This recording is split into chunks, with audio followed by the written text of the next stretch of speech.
Hey y'all, I'm getting ready to make some stir fry for supper tonight. So I'm going to go ahead and make my Asian seasoning sauce so it can be marrying together all those flavors before we actually do the stir fry. So let's get started. I'm going to do a rundown of the ingredients before we start to kind of cook them together, just so you'll know what we've got going on.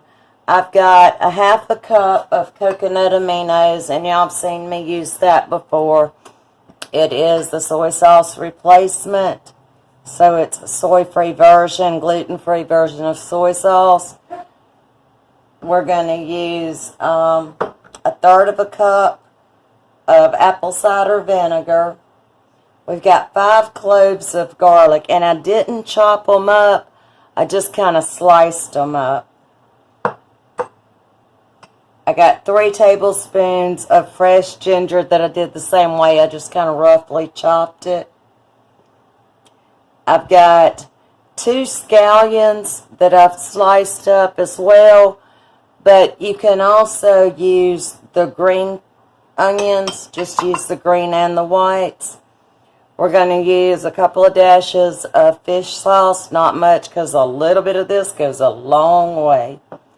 And then I've got 2 tablespoons of the garlic herb seasoning like Mrs. Dash with no salt.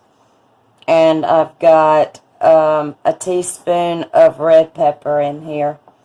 Alright, let's start mixing it all together. Okay, I've got a couple of tablespoons of toasted sesame oil in here, and to that we're going to go ahead and add our scallions and our garlic.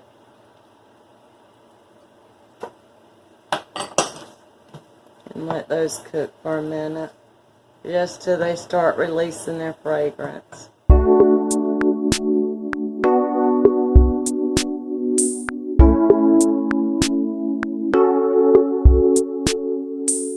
And I'm going to add our pineapple juice,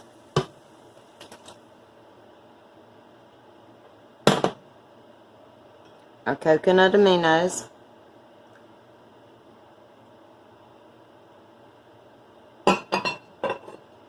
and our apple cider vinegar. Now, if you want a thicker sauce, you can dissolve let's see how much it was 1.5 tablespoons of arrowroot or 1.5 tablespoons of tapioca starch. Dissolve that in water, in 1/4 cup of water, and then whenever this is all cooked together, you can go ahead and add that, and it'll make it thicker. I'm not going to do it because I'm going to let this reduce down, and then I'm going to put it just directly in the stir fry tonight. Like I said, you're only going to use a couple of dashes of the fish oil because, or the fish sauce, because it is very strong. And then I'm going to go ahead and add our dry seasonings. And I'm just going to let this cook and reduce down. And that's going to take a little bit, so we'll be back in just a few minutes. Okay, well there you go. You can see it's been cooking for a while, and I turned it off to let it cool off. And I think that that is plenty thick for whenever you get ready to do your stir fry. So, no, I don't want to put an extra thickener in here.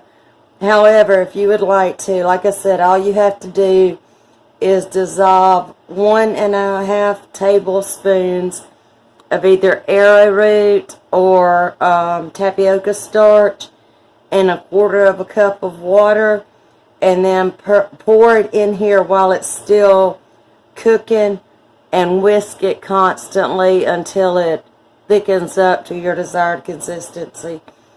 But I'm going to push this back, and then we'll be doing our stir fry in just a little bit. Thank you for watching this with me, and go ahead and click like and subscribe and smash that bell so you'll know when I upload my next videos, which will be the stir fry itself. Thank you. Have a blessed evening.